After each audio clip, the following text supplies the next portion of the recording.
It's a good day to brew, baby. What is up, YouTube? It's Roy Millsy, back on Hometown Commander. We are back for another episode of Millsy Brews, the show where I brew my version 1.0 deck list of the Commander in front of us on my quest to out-brew your favorite Magic channel. This week we're doing all four of the Scene Box commanders from the Holiday Lord of the Rings release, and we're going one by one, making decks for them as we move into Lost Caverns of Ixalan next week. Today we are looking at Aragorn, Hornburg Hero, our Naya, what looks to be +1/+1's commander, a very interesting card in its own right. I want to say very quickly, I resisted every urge inside of me to make this a humans deck. I decided to completely go into +1/+1 counters, to do this like I expect some people will, and go into the +1/+1 counters as opposed to just going into humans. But I resisted my urge to do that because I was like, well, we could just make Kyler into a Naya deck and maybe Aragorn. But either way, Naya Hornburg Hero is a 4-mana 4/4 human soldier. It says attacking creatures we control have first strike and renown 1. So when a creature with renown 1 deals combat damage to a player, if it isn't renowned, put a counter on it and it becomes renowned. So all of our creatures attacking will get them first strike and a counter no matter what for the first time they attack. And then whenever a renowned creature you control deals damage to a player, we double the amount of +1/+1 counters on it. So it's giving us this Colonian Hydra style effect where all of our creatures are getting their counters doubling when they're attacking once they're renowned. So the whole goal of our deck is going to be getting counters on all of our creatures and then taking advantage of it through trample and things like that. We have first strike and then we're doubling. It's going to be a good time once we can get counters on all of our creatures.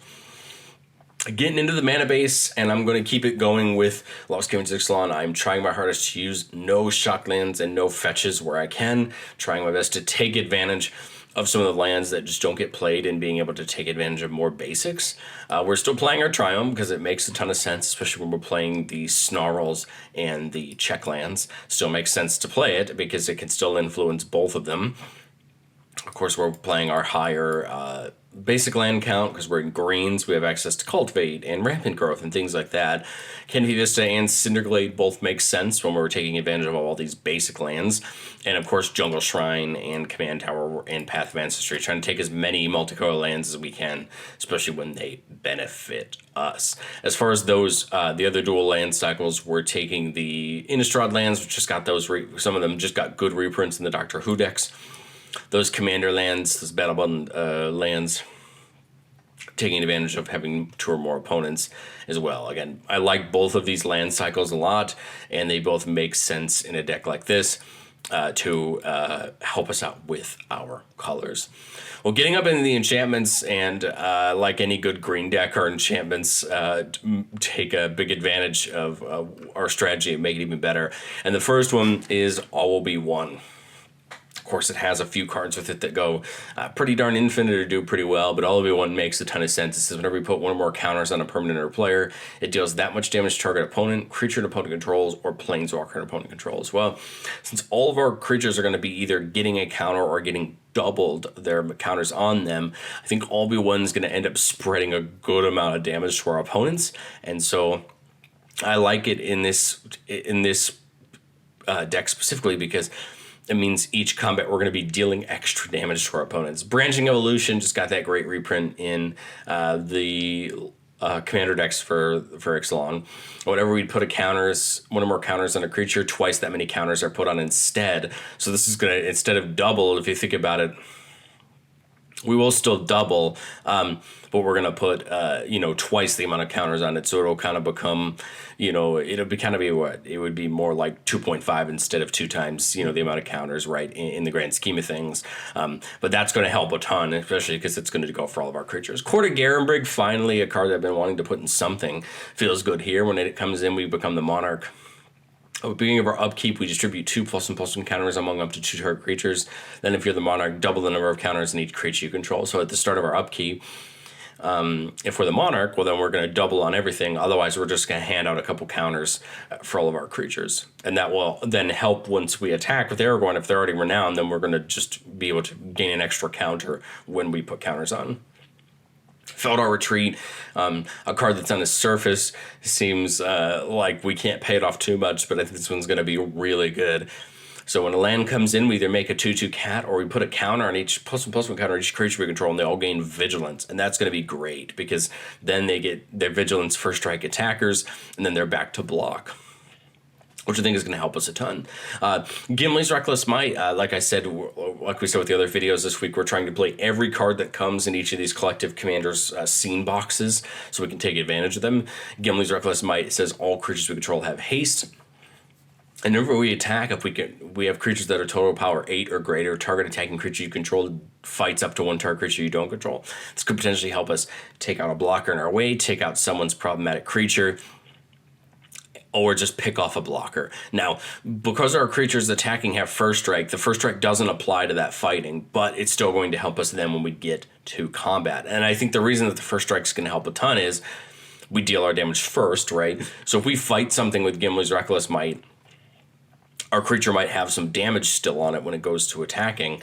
And then even if our opponent's trying to block to destroy it, we're going to be able to deal our first strike damage and hopefully get away with it. Hardened Scales, whenever we put a counter on something, put that many +1. So that's very helpful because we can get extra counters, and this will have really fun interactions with things like Branching Evolution when it comes to doubling counters. Rhythm of the Wild, probably one of my favorite Gruul enchantments of all time. When a creature comes in, we can either give it haste or a +1/+1 counter. I mean, obviously, more often than not, we want the haste to allow our creature to attack the turn it comes in or do something with its ability the turn it comes in. But the +1/+1 counter is actually not going to be bad either. And the reason is because Renown doesn't actually care if it already has counters on it.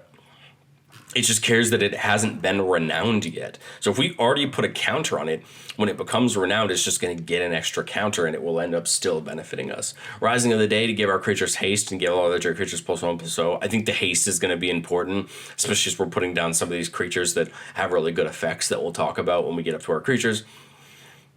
Tribute to the World Tree, whenever a creature comes in, if it's power 3 or greater, we draw a card. Otherwise, we put 2 counters on it. And again, more counters on it, and it turns on all of our abilities. Another card that came out in those March of the Machine commander decks that I think feels really good here is Uncivil Unrest. Non-token creatures you control have Riot. So any non-token creature comes in has Riot, +1/+1 counter, or haste. But it says if a creature with a +1/+1 counter on it would deal damage to a permanent or player, it deals double that damage instead. This is great because most all of our creatures are going to have +1/+1 counters, whether they get one when they come in with this ability or they become renowned with Aragorn. They're all going to have them. And so Civil Unrest is going to probably end up dealing a lot of damage to our opponents throughout the process of that.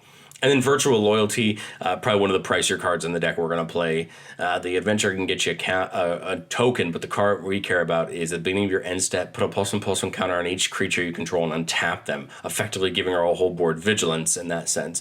What Virtual Loyalty does do, which I didn't take a ton of advantage of in this deck, is if we wanted to use things like Cryptolith Rite or the one of the newest Catilda to tap our creatures for, our humans for mana or the things for mana, Virtual Loyalty would still untap them and give them a counter, allowing benefit that way if we're using Convoke effects, things like that. We're not, but again, that is synergy that you could add in here if you wanted to. Into the artifacts.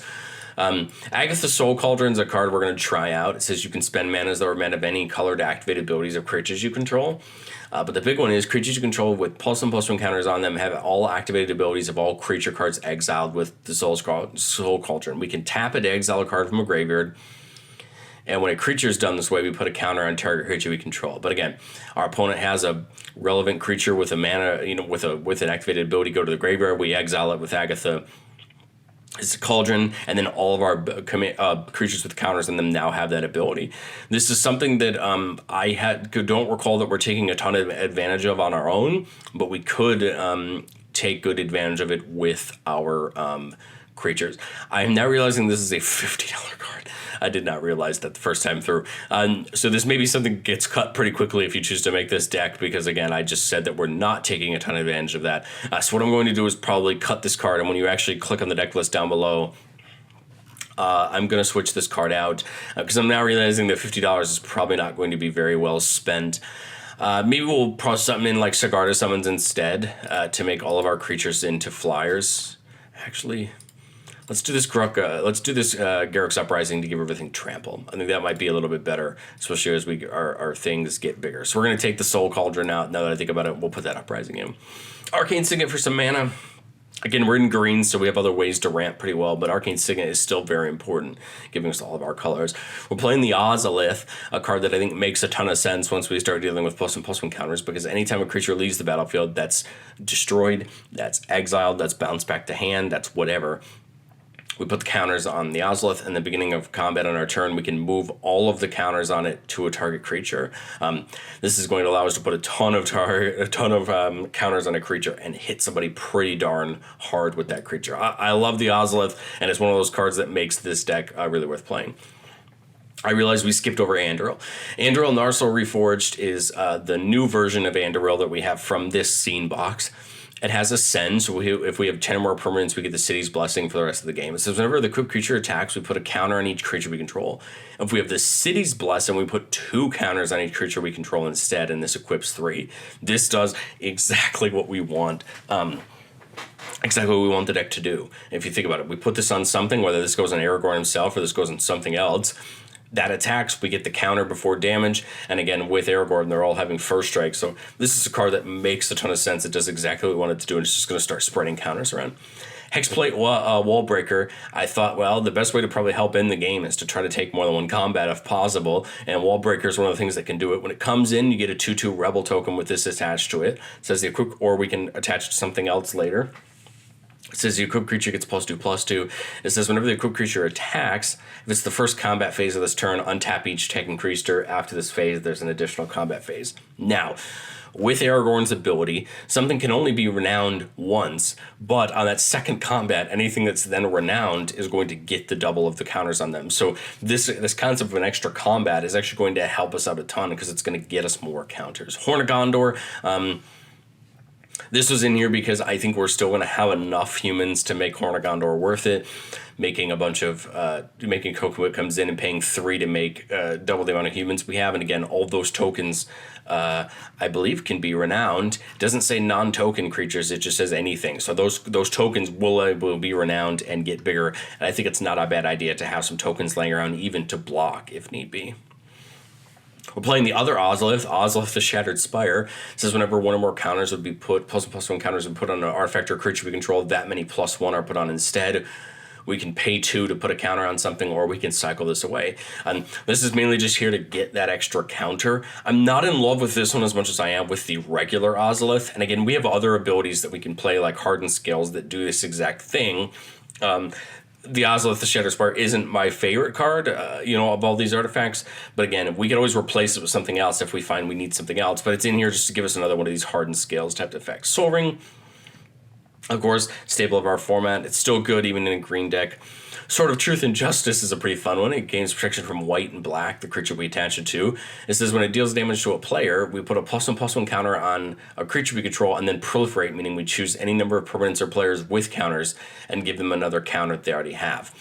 When we go to give those counters, that can then still be affected by Branching Evolution and Hardened Scales in the Ozolith. So we're going to end up putting more counters on there. And the white and blue may allow us to just attack someone for free. And then the Great Henge, it's an expensive card, but it's an important card because it will put a +1/+1 counter on every creature that comes in and draw us a card, and also gain us some life, be a way to ramp. But again, we're going to get up to 7 power on our creatures pretty quickly, allowing this probably just to be cast for 2 green mana. But again, a counter coming on a creature when it comes in and drawing us a card for all of our non-token creatures is important. And then for some of these abilities some of these cards we're going to talk about that we care about whether or not our creatures have a counter on them, they're going to get activated with that right away. Getting into our instance, we have an interesting little mix of cards. Our real removal in the deck is Beast Within, Generous Gift, and Swords of Plowshares. Swords of Plowshares can only hit creatures, exiling creatures.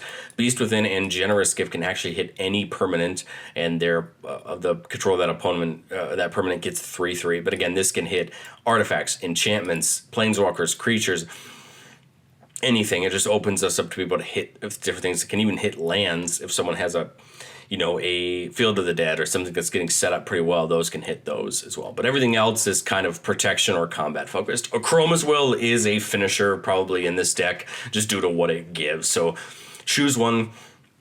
If we control a commander as you cast the spell, we can choose both. Creatures you control gain flying, vigilance, and double strike, and creatures you control gain lifelink, indestructible, and protection from all colors. So if we control Aragorn when we cast this, we're giving all of our creatures flying, vigilance, double strike, lifelink, indestructible, and pro from all colors, meaning they cannot be blocked except by colorless creatures. And again, that's only if the colorless creatures are in the air. Chroma's Will ends games, and I think that's why the card is so good in a deck like this, where our creatures are going to be big enough anyway with how many counters they have. Double strike and that lifelink are going to deal a ton of damage, and if we can't knock the whole table out, we're probably going to have gained 50, 60, 70 life over that process, and then other than commander damage, we're now sitting pretty. Boros Charm can deal 4 damage to target player. It can give all of our creatures, our permanents, indestructible, or it can give our creature of our choice double strike till the turn. I like this for the protection, giving all of our permanents indestructible. No, it can't stop them from being exiled, but it can stop them from most board wipes, and let's be honest, most combats. If we need to take a bad attack or a bad block, Boros Charm can protect our things. Same thing with Heroic Intervention. Permanents we control gain hexproof and indestructible till end of turn, can't be targeted or destroyed, and that's pretty great, again, because it can help us out in combat, it can help us out from a board wipe. I think there's a lot of things that this can help us out with. Well, the card that I believe is making the Aragorn Scene Box worth it is Legolas's Quick Reflexes. I believe this is in this one, if I recall correctly. Has Split Second. Untap target creature until end of turn, it gains hexproof reach, and whenever this creature becomes tapped, it deals damage equal to its powered up to 1 target creature. Well, that's important because it gets hexproof, which means it can't be targeted, and then whenever it gets tapped, it's dealing its damage to something which could take a blocker out of the way. I am 100% sure this is in this scene box, and if it's not, I apologize. That would have been the only reason I put it in here. It's an expensive card, but it comes in the scene box. So my thought process is if you're buying Aragorn via the scene box to build him, you're going to have access to the cards that are in his scene box. And then Silkguard's a card I wanted to use for a long time. And wink, wink, nudge, nudge. This is a card that's going to get played in another potential deck coming up here pretty soon that deals with +1/+1 counters. But for X and a green, we can put a +1/+1 counter on each up to X target creatures you control. And then, no matter what you put into X, it says auras, equipment, and modified creatures you control gain hexproof until end of turn. Well, what modified means is anything that's equipped, has an aura on it, or has a counter on it is considered modified. So for 1 green mana, we're giving all of our creatures with counters on them hexproof until end of turn. But for some extra mana, we can put counters on the creatures. And this is, I think, good protection because it stops things from getting targeted if need be. But it also stops our, equipment from getting targeted as well. Although we only have 1 or 2, it still could be important depending on the situation we're in. No, it's not Heroic Intervention, giving the indestructible. But I still think it's relevant because hexproof is still something that helps us a ton in hurting our opponent's ability to take out the things that we have. Coming up into the sorceries, Cultivate, Explore, Farseek, Kadama's Reach, Nature's Lore, and Rampant Growth are our choices for ramp. Cultivate and Kadama's Reach both go get 2 basic lands of your choice. Put 1 on the battlefield tapped and 1 into your hand. Explore lets us draw a card and play an additional land this turn. Farseek gets a Plains, Island, Swamp, or Mountain from our deck and put on the battlefield tapped. Both Farseek and Nature's Lore are great cards to go get our Tri-Land, our Jetmir's Garden. If we don't have it already, both of them can actually go get it. Or they both can go get a basic land, or they can both go get Cinderglade or Canopy Vista or some of our other lands that have dual types. So these are both great cards for that. And then Rampant Growth can get any basic land and put on the battlefield tap. That's 6 ramp sources that are going to help us out a ton, and we should see them most of the time. Isengard Unleashed, a card that looks really fun. It says damage can't be prevented this turn. If a source you control would deal damage to this turn to an opponent or permanent opponent controls, it deals triple that damage instead. This is the kind of card that's going to help us potentially end a game. Damage can't be prevented, so your opponents can't fog it or stop the damage that way, and then we're just going to hit hard. And then we could flash it back for 7 mana, which is pretty cool. We can try to get it a second time. And then I decided on Vanquish the Hordes. It's my board wipe. Again, because it'll get down to 2 white mana if there's 6 or more creatures in the battlefield. The answer could also be Blasphemous Act, depending on what you think, but Vanquish is a fun card. I like it, and I think it fits what we're trying to do. Before we get into the creatures, we'll talk about our one battle, and the battle makes sense in the deck because of the backside specifically. So the front side says when it enters the battlefield, we look at target opponent's hand, we may exile a non-land card from that player's hand, and for as long as that card remains exiled, its owners may play it. If they do, it costs 2 more to cast, which isn't that big of a deal. We pick an opponent to defend this. That opponent can block for it. Once we deal 3 damage and flip it over, it turns into a light shield array, which says at the beginning of your end step, you put a +1/+1 counter on each creature that attacked this turn. Well, that's great because we're going to get more counters on our creatures. But it also says we can sacrifice it to give all of our creatures hexproof and indestructible in a turn. So this is kind of another copy of Heroic Intervention.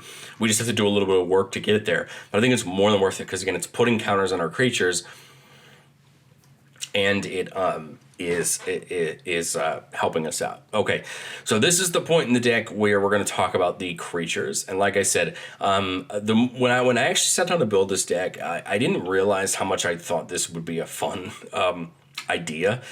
This idea of +1/+1 counters and all the synergies we have, especially in the Naya colors. And so I think I'm going to work on, for my purposes of my own self, I'm going to try to make a Aragorn human tribal maybe deck for myself, because again, Kyler is a deck that we've talked about previously on the channel, and a deck I absolutely love. There's so many fun humans in the Naya colors that have so many great combat effects and things like that. But for purposes of this deck, I only went with +1/+1 synergies, cards that I thought really mattered, and cards I thought could make a big difference. So first up, we have a pair of absent named creatures, but they're just mono white. They each have an ability that says each creature you control with a +1/+1 counter on it has lifelink for Battle Priest and flying for Falconer. These make a ton of sense because what they're going to do is once those creatures then have counters on them, they're going to get that ability right away, and both lifelink and flying are just going to be tough to deal with. Lifelink's going to allow us to just potentially out life gain our opponent's damage to us, of course, outside of commander damage, and flying just is going to potentially make our creatures unblockable. So I like that a lot. And then literally they don't even need to ever attack. They just need to be on the battlefield, and all of our creatures attacking, you're going to get it. Adeline, to me, is still one of the single best white creatures in an attacking deck in Commander, in my opinion, just because Adeline gets absolutely massive. It's a star 4 where star is the number of creatures you control. And whenever we attack, Adeline doesn't even have to attack. For each opponent, we make a 1/1 tapped and attacking that player. Now, this will happen after Aragorn's trigger goes off, so those 1/1s won't get renown, but it's going to make Adeline bigger. She's going to have first strike because of Aragorn, and if we have any other trample enablers, without Adeline's just going to start hitting hard, very hard, and she has vigilance already, so then she's going to be back to block. She's getting these counters, which makes her even bigger, and she will potentially hit a point where she's just going to be very difficult to block and kill. Yes, the first time you attack with Adeline, she's a star 4, so that 4 toughness could become a problem. But again, maybe she's the kind of creature we don't attack with until we can buff her up and make her very tough to get rid of. And then she becomes one of the hardest creatures to deal with because alone by herself, she's a great attacker, but making those 1/1s come important. Aki Battle Squad was a card. As soon as I thought about modified being a thing when counters go on creatures, this was one of the cards I immediately looked up. And that was because it says whenever one or more modified creatures we control attack, we untap all modified creatures we control. After this combat, there's an additional combat, and it triggers only once per turn. So this basically is going to give us another combat every turn we attack with creatures with +1/+1 counters on them. And again, that's not going to be very hard considering Aragorn literally gives +1/+1 counters to every creature we attack with when it attacks for the first time and becomes renowned. And then after that, every time their counters just get doubled. So Aki Battle Squad is just going to give us that extra combat every time. Arwen, Weaver of Hope.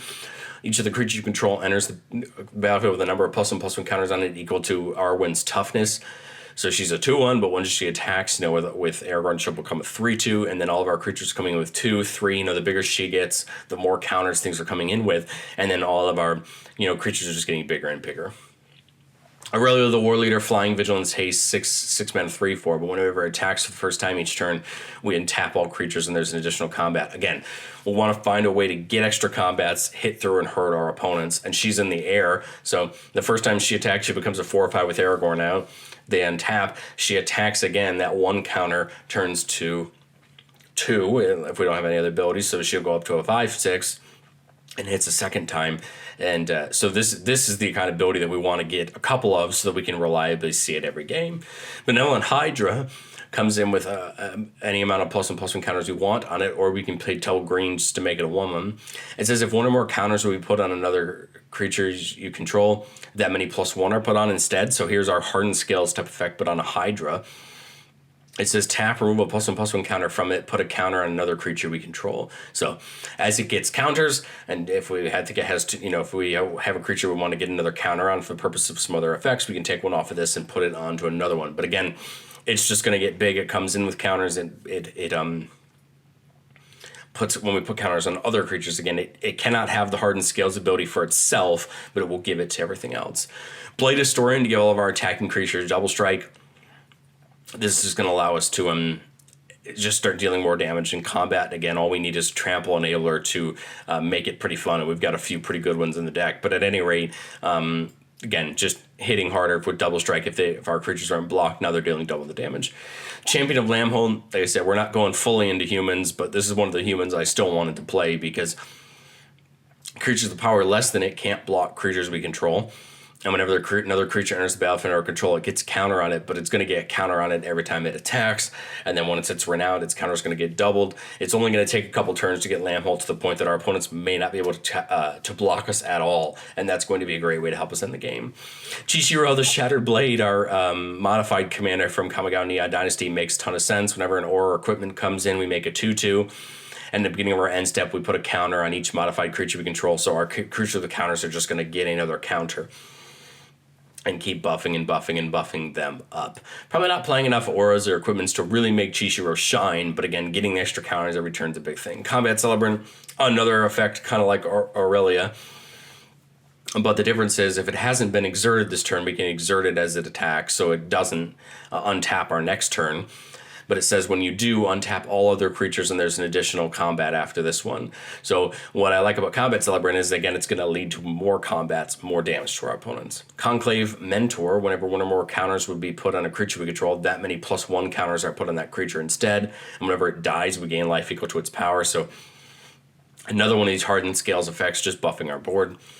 We're playing and trying out Conclave Sledge Captain. This is from the Bright Palm March of the Machines precon, and I realized pretty quickly that you probably could just buy that Bright Palm commander deck from March of the Machine and buy this Scene Box with Aragorn, and you probably have a half decent +1/+1 counters deck, since that entire deck cares about +1/+1 counters.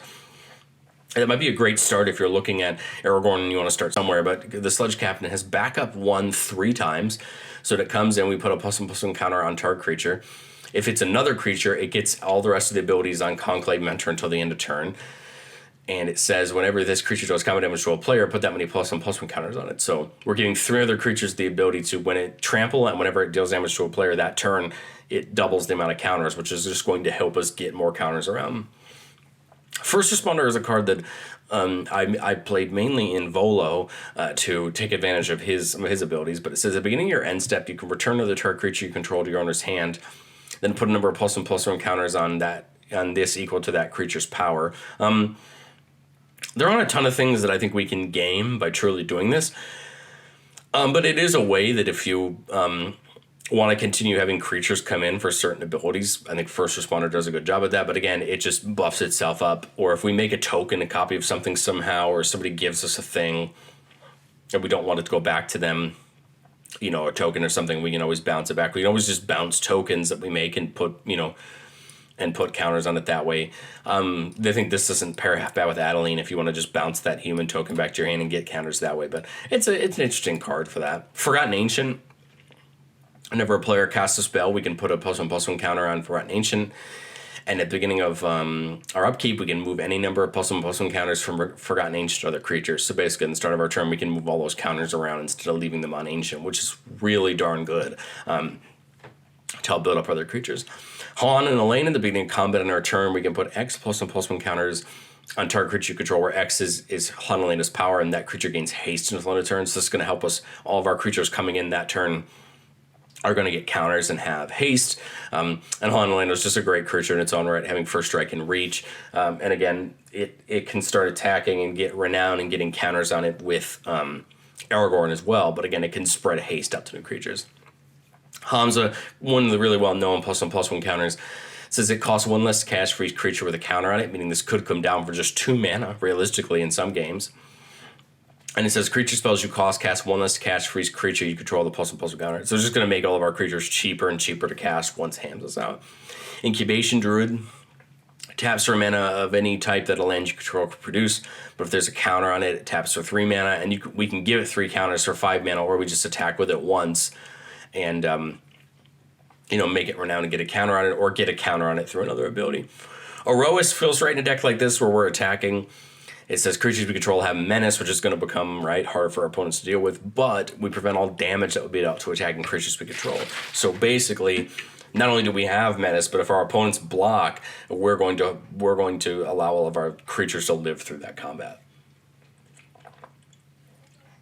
Man, it did not feel right to build a deck about attacking and not include my boy.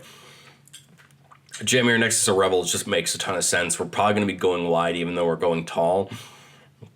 And so Jetmir just makes some sense, especially with something like Adeline, because those two cards pair so well together. When we have 3 creatures, all of our creatures have Vigilance. When we have 6 or more creatures, all of our creatures have Trample, and 9 or more creatures, all of them have Double Strike. The cool part in this deck is we really just want to get to 6. We want to get that Trample for everything, but of course if we can get to 9 and have Double Strike, that's even better. Jetmir is a commander I love. I have my list up on the channel if you're more interested in Jetmir by itself. But again, he feels like a great piece in this deck to take our deck and attacking up to the next level.